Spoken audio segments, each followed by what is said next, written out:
sebagaimana sidang kemarin tanggal 12 ya, hari Senin, di situ kita pembacaan gugatan gitu ya. Pembacaan gugatan sekaligus di situ juga kita menyampaikan surat gugatan asli yang sebelumnya diminta oleh majelis untuk diserahkan. Itu kita sudah serahkan di hari Senin kemarin. Dan kedua, setelah menyerahkan itu maka perubahan gugatan kita sudah bisa diterima oleh majelis. Karena sudah lengkap, maka sidang berlanjut ke acara berikutnya, yaitu pembacaan atau pembuatan jawaban dari pihak tergugat, gitu ya, dari pihak Inge. Nah, karena sidang ini didaftarkan dengan sistem ikron, maka sidang berikutnya yaitu jawaban, kemudian itu nanti ada replik dan duplik, itu akan dilakukan dengan cara ikron, artinya tanpa pertemuan antar para pihak di persidangan. Jadi kita akan bertemu lagi dengan pihak Inge yang tergugat, yaitu nanti tanggal 10 ya, tanggal 10 Juli itu dengan acara pembuktian. Itu sudah masuk acara pembuktian, yaitu kita menyerahkan bukti-bukti fisik secara surat ya. Kemudian nanti dilanjutkan lagi nanti dengan pemeriksaan saksi. Tapi tidak di hari yang sama, mungkin ditunda di sidang berikutnya. Itu nanti tergantung lagi nanti di tanggal 10 Juli itu. Itulah perkembangan yang terakhir sekarang. Bang, kabarnya Ari Wibowo sama Inge sendiri masih satu atap, benar? Kalau satu atap sekarang sudah tidak lagi, karena begini, Ari dan Inge ini rumahnya sedang direnovasi. Renovasi itu dalam persentase keseluruhan ya, hampir semuanya direnovasi, dan itu menyebabkan tidak bisa ditempati gitu ya, tidak bisa ditinggali rumah itu. Renovasi itu juga sebenarnya awalnya dari permintaan Inge, karena dia minta mau ada island meja di tengah di dapur itu. Terus kemudian ada perubahan karena anak-anak semakin dewasa, Inge menganggap perlu ada pemisahan kamar gitu, jadi dibesarkan lagi. Terus kemudian Ari juga membuat satu tempat gym di rumah itu, ada area khusus gym di situ, gym yang ringan-ringan mungkin gitu ya. Jadi akibatnya keseluruhan rumah itu dibongkar. Nah, selama masa perubahan itu kontraktor menyediakan tempat tinggal, yaitu apartemen di Jakarta Barat. Nah, disitulah mereka tinggal hingga akhirnya kemudian ya ada gugatan ini yang kemudian berkembang. Nah, tempat tinggal yang di apartemen di Jakarta Barat itu sudah habis, artinya ya, itu kan milik kontraktor. Kontraktor bilang ini pembangunan sudah mau selesai, mungkin dalam bulan ini atau paling lama bulan depan, kurang lebih begitu. Maka Ari ya sudah bisa, kalau bisa sudah pindah lah, tidak lagi tinggal di tempat itu, karena di sisi lain juga kontraktor katanya menyewakan tempat itu, menyewakan apartemen itu. Nah, jadi Ari dan Inge harus keluar dari apartemen di Jakarta Barat itu. Nah, ketika mereka mau keluar dan kita juga sedang dalam proses gugatan di pengadilan, Ari bilang ke Inge untuk tinggal di apartemen di Prapanca, menawarkan tinggal di Prapanca. Inge tidak mau karena alasannya di Prapanca itu tidak ada oven, dia bilang itu. Nah, terus tinggal di mana? Inge bilang nanti deh, saya cari sendiri. Itu jawabannya. Di sisi lain, oke, kalau begitu Ari memutuskan untuk tinggal bersama anak-anak di apartemen di Kemang, gitu ya. Apartemennya di Kemang. Jadi dan penentuan Prapanca itu juga tawaran Prapanca itu juga karena Ari berpikir bahwa ya kalau karena ini kan kita lagi proses persidangan, tapi Ari juga menginginkan bahwa supaya kalau anak-anak ingin ketemu sama mamanya masih dekat lah gitu ya, Kemang dengan Prapanca. Tapi Inge juga ternyata menanggapi dengan demikian, nanti dia pilih lah gitu. Jadi sejak itu sampai sekarang ya, per hari ini Ari dan Inge itu sudah tidak satu atap lagi sekarang, jadi tinggalnya sudah bisa. Tapi anak-anak ada bersama Ari di apartemen yang di Kemang itu. Tapi Itu kondisi terakhir. kemarin terakhir wawancara Ari hari Rabu katanya masih satu atap Mas sama Inge di apartemennya itu. Hari Rabu lalu. Hari Rabu lalu ya, kita juga dapat informasi itu hari Kamis. Hari Kamis siang. Hari Kamis siang kita juga dapat beberapa teman-teman di medsos, di media juga ada statement seperti itu. Saya langsung konfirmasi ke Ari, ya dia sampaikan apa yang sudah saya sampaikan tadi dan alasan-alasannya seperti itu. Tapi nggak ada pengusiran ya, mungkin beredar ya diusir gitu. Karena ada kabar berita Inge diusir dari apartemen. Oh enggak. Itu keputusan Mbak Inge saja. Saya cari sendiri aja apartemennya karena nggak mau di Prapanca dengan pertimbangan nggak ada oven tadi. Oke.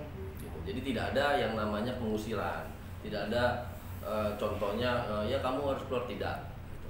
Cuma Ari sampaikan kepada saya, kan ini kan kita dalam proses perceraian dan basicnya dua-dua antara Inge dan Ari kan sepakat untuk bercerai. Jadi ya yang namanya bercerai itu kan berpisah ya.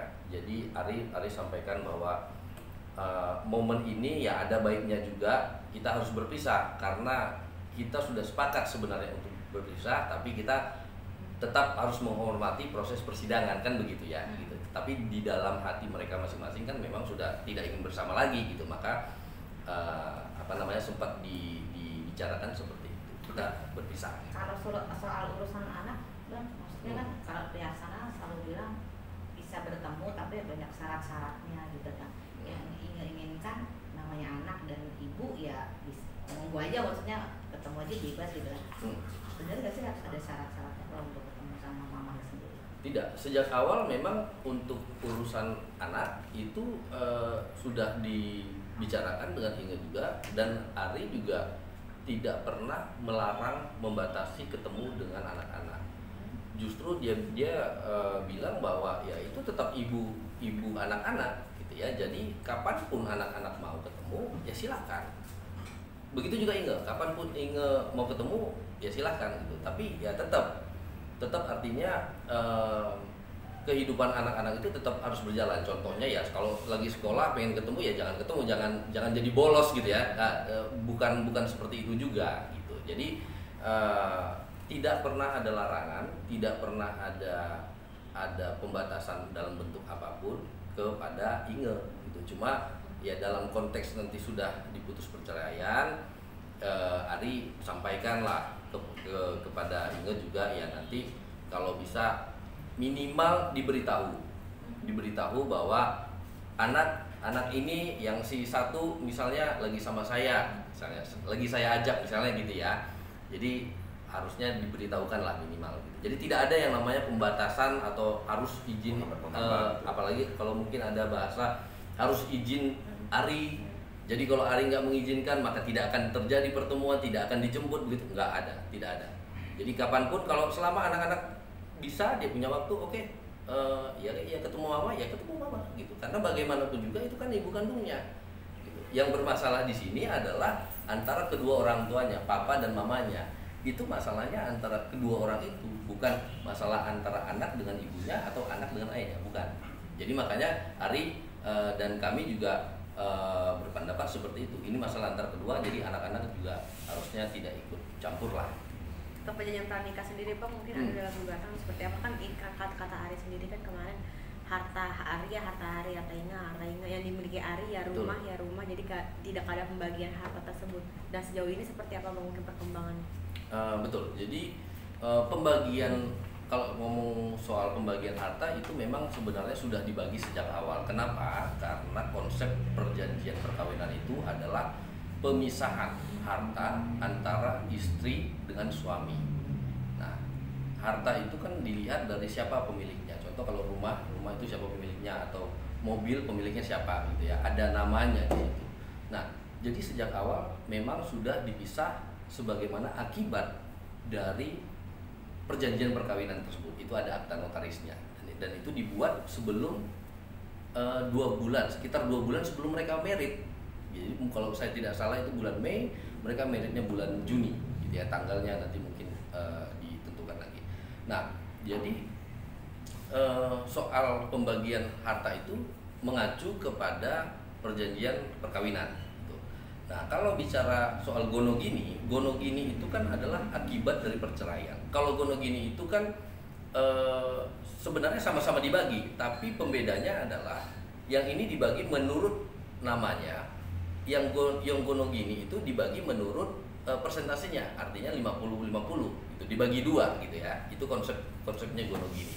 Nah, siapapun atas namanya itu dibagi 2 gitu. Nah, jadi intinya adalah hartanya memang dibagi, cuma bedanya cara pembagiannya yang beda. Cara pembagiannya adalah mengikuti perjanjian perkawinan karena memang sudah dibuat pada tahun 2006. Begitu. Rumah sendiri apa mungkin Inga sama sekali gak ada hak untuk memiliki rumah Ari Wibowo sendiri?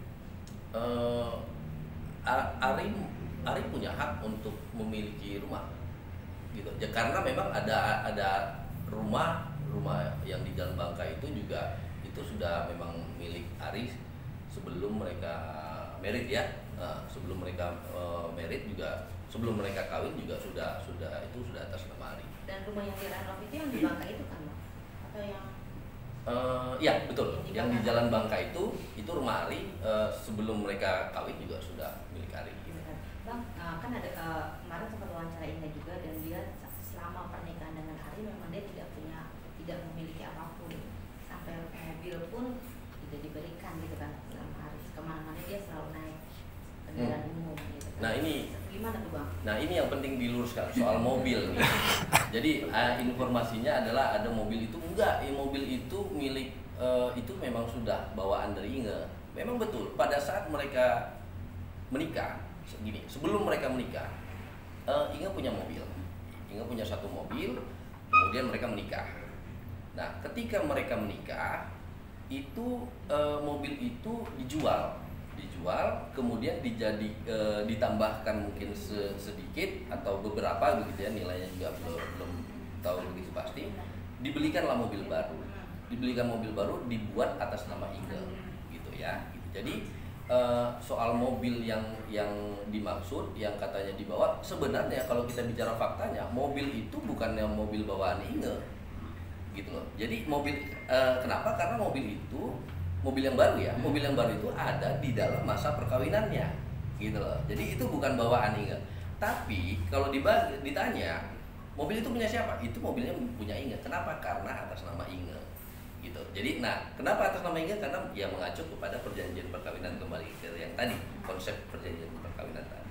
Begitu. Kalau nafkah sendiri mungkin Ari memberikan nggak sih per bulan atau ada jangka waktu yang ditentukan? Nafkah setelah perceraian sampai sejauh ini sih belum ada pembicaraan apakah Ari bersedia untuk memberikan nafkah atau tidak, itu belum ada pembicaraan ke sana. Artinya jangan dikatakan nanti bahwa Ari tidak mau memberikan nafkah, itu bukan, belum ada pembicaraan. Saya juga belum tahu karena itu kan itu kan pribadi Ari ya, tergantung ya keuangannya bagaimana gitu ya, itu kan Ari sendiri yang tahu. Tetapi sampai saat ini untuk pemberian itu kita belum pernah bahas tuh dengan Ari. Bang, kalau orang ketiga Bang, karena kan yang menguruskan orang ketiga itu adalah pihaknya Mas Ari ya, tapi pihaknya sana selalu ngeklaim tidak ada orang ketiga, dan seperti ditanyakan juga pun atas nama R itu pun hanya sebatas teman dan atas nama hanya sebatas teman dan rekan kerja gitu kan. Bukti apa sih Bang sampai pihak Ari bilang pernikahan ini kan ada orang ketiga? Saya tanggapin bahwa dalam pernikahan ini ada isu, makanya jadi perceraian itu betul ada pihak ketiga. Namun kalau ditanyakan kepada kami apa buktinya segala macam, sepertinya kita nggak bisa lah menyampaikan karena itu kan materi persidangan, dan persidangan perceraian juga persidangan tertutup. Namun kami punya bukti-bukti yang menerangkan adanya perselingkuhan itu. Tapi Itu nanti yang akan kami paparkan di persidangan yang di atas tanggal 10 Juli nanti. tapi atas nama si R itu yang diinisialkan R itu, Bang? Kami jawab bukan. Bukan. Bukan. Berarti Bukan ada yang orang inisialkan lain itu, lagi bukan. berarti ya. Iya. Oke. Ya. Gitu. Bang, tapi menegaskan lagi gitu ya, Ya. kalau soal apartemen itu bukan pihak Ari yang memberikan gitu ya, malah kontraktornya gitu. Iya. Karena kabarnya tuh pihak Ari yang mau memberikan gitu. Apartemen yang Jakarta Barat. di Jakarta Barat itu adalah bagian dari kontrak atau bagian dari perjanjian dengan kontraktor, karena yang tadi karena proses renovasi ini berjalan berbulan-bulan, maka dan mereka tidak bisa tinggal di situ karena memang semuanya harus direnovasi, maka ditentukanlah. Nah, itu dari kontraktor, itu adalah jadi itu milik kontraktor sebenarnya. Makanya ketika sudah mau selesai dan ternyata dia ada penyewa, jadi Ari dan Inge ya memang harus ya sudah sepakat untuk tinggal. Artinya sepakat itu artinya berdua antara si Ari dengan Inge gitu ya. Jadi itulah yang terjadi gitu. Bang, apa bener Ari Wibowo nggak mau bagi hartanya karena Inge selingkuh atau seperti apa? Itu mungkin jadi alasan pertimbangan Mas Ari juga nggak sih yang itu? Pembagian harta dengan selingkuh itu sebenarnya tidak ada hubungannya, karena kalau perselingkuhan itu kan untuk memutuskan hubungan perkawinan gitu ya. Itu alasannya. Tapi kalau untuk harta itu adalah kembali ke tadi perjanjian perkawinan gitu. Jadi kalau bicara soal harta itu mengacu ke perjanjian perkawinan, kalau bicara soal perselingkuhan itu mengacu atau berakibat kepada putusnya hubungan, itu tidak ada hubungannya. Oke.